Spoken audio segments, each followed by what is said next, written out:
आज हम सबको सभी तरह से खड़े होकर लड़ना पड़ेगा, उनके साथ खड़े होना पड़ेगा, वरना इतिहास हमारे ऊपर भी लानत भेजेगा। क्योंकि अगर कोई हमारे सामने अन्याय अत्याचार हो रहा है और हम चुपचाप देख रहे हैं तो हम भी उतने ही बड़े गुनहगार हैं। फिर ये स्वर्ण क्या कर रहे हैं, इनके ऊपर भी यही होने वाला है। अगर ये दलितों की बेटियों के साथ ऐसा हुआ और स्वर्ण कोई भी, चाहे वो कोई भी किसी भी कास्ट का था, अगर वो वहाँ पर चुपचाप खड़ा है, कल अगला बार इन्हीं पर होगा कि खड़े हो जाइए।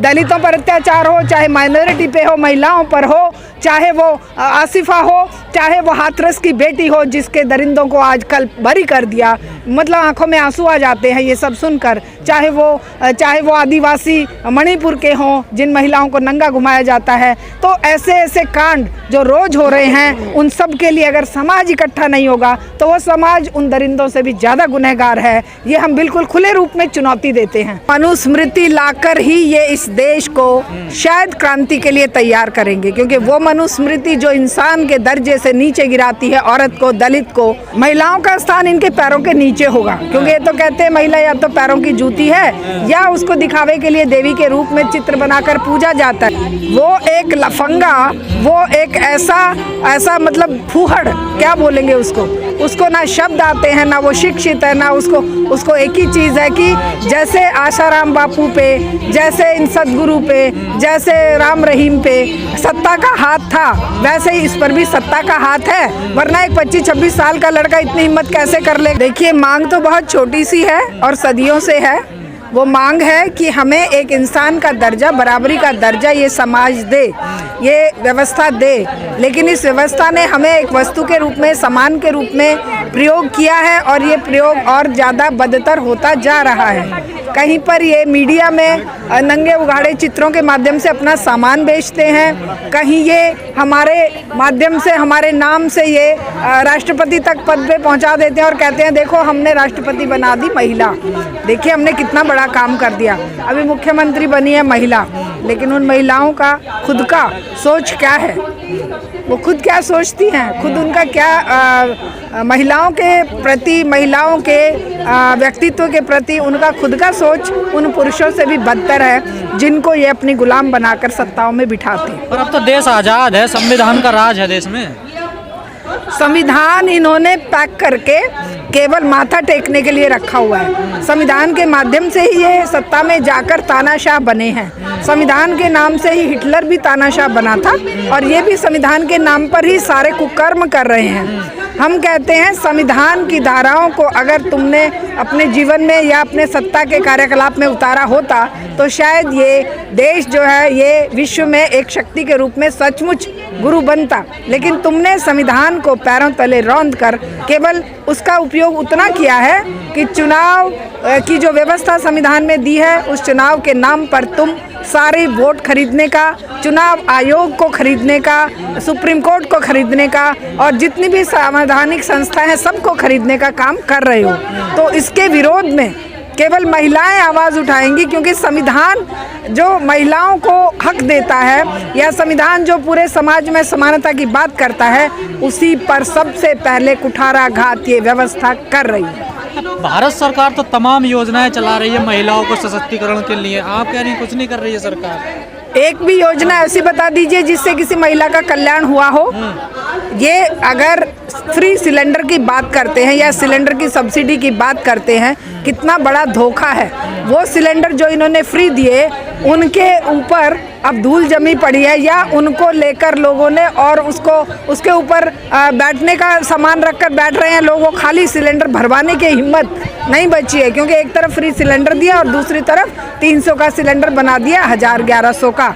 उसी तरह से जनधन योजना महिलाओं के लिए लागू करी, उनके खातों में जो पहले से 200-400 रुपए थे वो मिनिमम बैलेंस के नाम पर उनको भी इन्होंने हड़प लिया। महिलाओं को ये अभी कह रहे हैं 2500 रुपये, 1000 रुपये, 2000 रुपये देंगे। हम कह रहे हैं उनके रोजगार, उनके बच्चों के रोजगार खत्म करके महंगाई को बढ़ाकर तुम ये भीख महिलाओं को जो देने की योजना की बात कर रहे हो, ये भीख महिलाओं को नहीं चाहिए। महिलाएं खुद इतनी हिम्मत रखती हैं, उनके हाथों में इतनी ताकत है कि वो तुम्हें भी कमा के खिला रही हैं, तुम टैक्स पेयर के पैसे से ही आज सत्ता में बैठे हुए हो। वो महिलाओं की मेहनत का परिणाम है। महिलाएं हर तरह से काम करती है, घर में भी करती है, बाहर भी करती है, स्कूल कॉलेज यूनिवर्सिटियों में पढ़ाती भी है, फैक्ट्रियां भी चलाती है, हवाई जहाज भी चलाती है, मेट्रो भी चलाती है, रेलें भी चलाती है।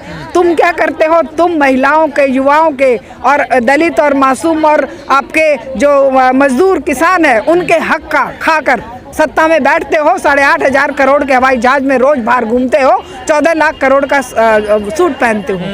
तो ऐसे लोग क्या महिलाओं को के देंगे? अधिकार की बात कर रही हैं, लेकिन एक पक्ष ऐसा भी है जो मनुस्मृति की बात करता है और जो मनुस्मृति महिलाओं के विरोध में है। देखिए वो मनुस्मृति लाकर ही ये इस देश को शायद क्रांति के लिए तैयार करेंगे, क्योंकि वो मनुस्मृति जो इंसान के दर्जे से नीचे गिराती है औरत को, दलित को, हैं आदिवासी को, जो ये उनको मतलब ऐसा दर्जा देते हैं कि वो तो इंसान है ही नहीं। मुट्ठी भर लोग, केवल 2% लोग जो सत्ता में रहेंगे और जो शासक होंगे वही इनके लिए सर्वे सर्वा होंगे, खुदा होंगे।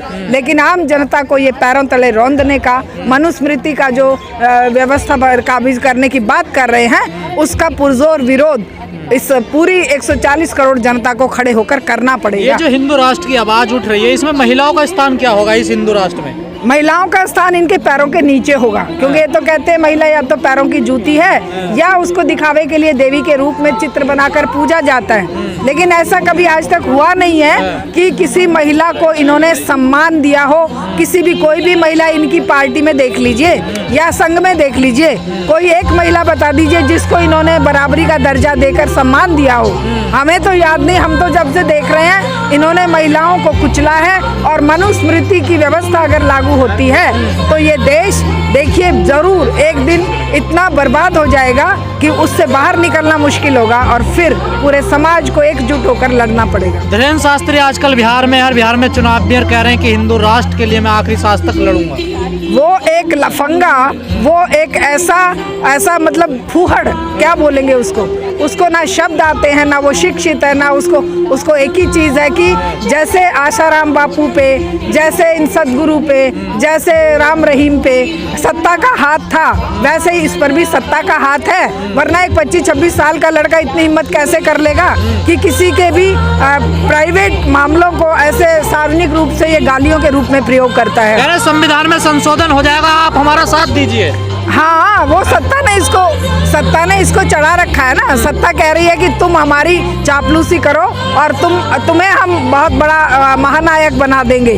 और जो सत्ता के साथ चापलूसी करने वाले लोग हैं, इतिहास उनके साथ जो करता है वो आप सभी जानते हैं। इतिहास में उनको हिटलर की तरह रौंदा जाता है और शर्म आती है उन लोगों का नाम लेते हुए भी आने वाली पीढ़ी को।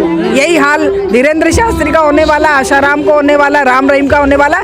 उनको संरक्षण देने वाली इस व्यवस्था का, महिलाओं की सुरक्षा की बात कोई नहीं करता है, रोजगार की बात कोई नहीं करता, कोई औरंगजेब की बात कर रहा। ये देश एक ऐसी फुलवारी है जिसमें तरह तरह के फूल हैं। जो भी व्यक्ति इस फुलवारी को तहस नहस करना चाहेगा, जो भी व्यक्ति इस फुलवारी में कांटे बोना चाहेगा या कुचलना चाहेगा, उसे ये इतिहास भी माफ नहीं करेगा, जनता भी माफ नहीं करेगी। और कुल मिलाकर ये अमानवीय उनका कृत्य उनके लिए मौत का कारण बनेगा। आज लोग भुगत रहे हैं, एक माइनॉरिटी में लोगों के ऊपर जो अन्याय अत्याचार हो रहे हैं। अभी मैं सुन रही थी कि वो नमाज पढ़ने पे 1 करोड़ का जुर्माना। अरे लूट लो, तुम इन विचारों को बर्बाद कर दो।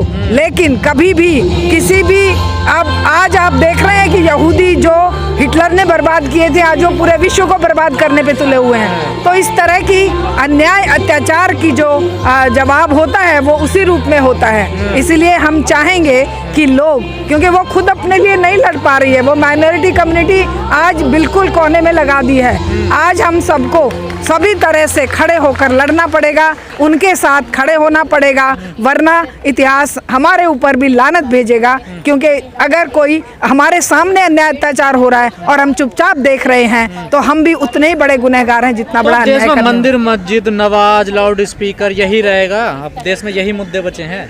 देखिए, ये तो उन शातिर बदमाशों के लिए बचे हैं जो सत्ता में बने रहने के लिए तरह तरह के इस तरह के वो मुद्दे उठाते हैं। लेकिन खोखला है ये सब। ये तो आप लोग भी समझ रहे हैं, सारा युवा वर्ग समझ रहा है, पूरा समाज समझ रहा है कि इनका ये जो खोखलापन है, ये इनके खुद के अंदर कुछ नहीं बचा है। ना ये रोजगार दे सकती है व्यवस्था, ना ये पढ़ाई दे सकती है। ये एक काम कर सकते हैं, लोगों को थोड़े बहुत दिनों तक भ्रमित रख सकते हैं, क्योंकि ये व्यवस्था के पुर्जे हैं। ये पूरे मुंह पर मुखौटा है इस पूरी पूंजीवादी व्यवस्था के, और पूंजीवादी व्यवस्था अपने अंतिम दौर में है। मीडिया भी तो तरजीह देती है ना इनको, देखिए भाई मीडिया तो उनका गुलाम हो चुका है ना। मीडिया कैसे, उनको एडवर्टाइजमेंट मिल रहे हैं करोड़ों के, मीडिया को उन्हीं के दाने चुग कर, उनकी चापलूसी करके, पैरों में लेट कर जो टुकड़े मिल जाते हैं।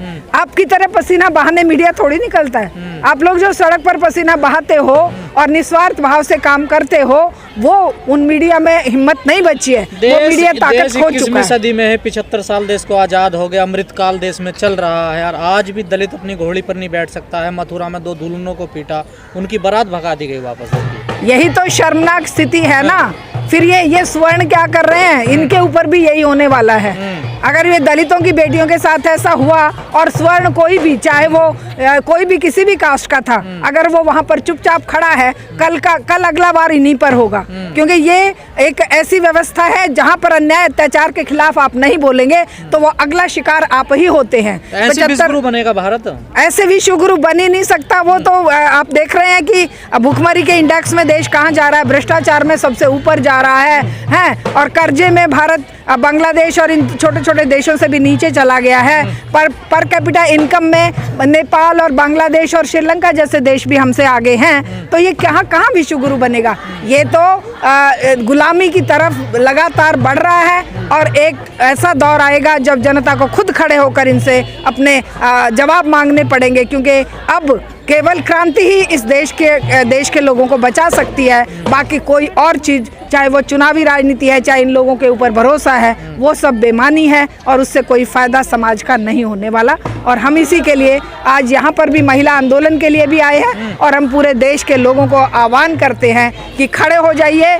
दलितों पर अत्याचार हो, चाहे माइनॉरिटी पे हो, महिलाओं पर हो, चाहे वो आसिफा हो, चाहे वो हाथरस की बेटी हो जिसके दरिंदों को आज कल बरी कर दिया, मतलब आंखों में आंसू आ जाते हैं ये सब सुनकर। चाहे वो आदिवासी मणिपुर के हों जिन महिलाओं को नंगा घुमाया जाता है। तो ऐसे कांड जो रोज हो रहे हैं, उन सब के लिए अगर समाज इकट्ठा नहीं होगा तो वो समाज उन दरिंदों से भी ज़्यादा गुनहगार है। ये हम बिल्कुल खुले रूप में चुनौती देते हैं।